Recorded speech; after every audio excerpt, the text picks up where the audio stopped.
Let us discuss the modal verbs here today, specifically the word must and have to. We have a problem here. Can you please translate the word should? Translate have to in Georgian. Unda. Okay, translate must. Translate ought to. You see the problem here, yeah? So the word must does not necessarily mean unda. Here we have a problem with Georgian translation rather than with English, because in Georgian we have just one word unda, and in English we have must and should and have to and sometimes ought to. But what is the negative of must? Go on, Sag.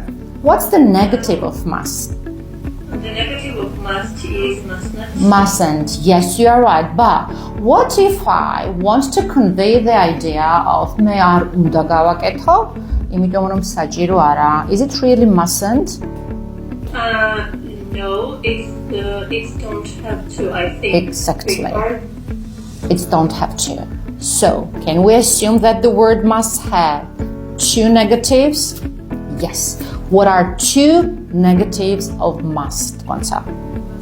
Mustn't and don't have to. Mustn't is still obligation. Valdebuli xaru ar gaaketho.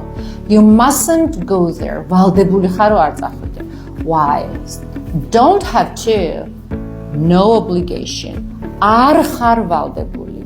You don't have to go there. Ar xar valdebuli. You don't have to do it. Ar xar valdebuli. Okay? So the difference between mustn't and don't have to is that mustn't is still obligation. You're obliged not to do something. Valdebuli xarum ragats ar gaaketho. And don't have to is no obligation. Ar xar valdebuli. This is the trickiest part of this modal verb. Okay? So in most cases, whenever it's not necessary, sajiru ara, fits in the context, here you use don't have to.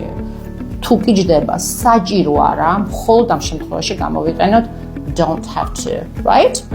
Now, questions.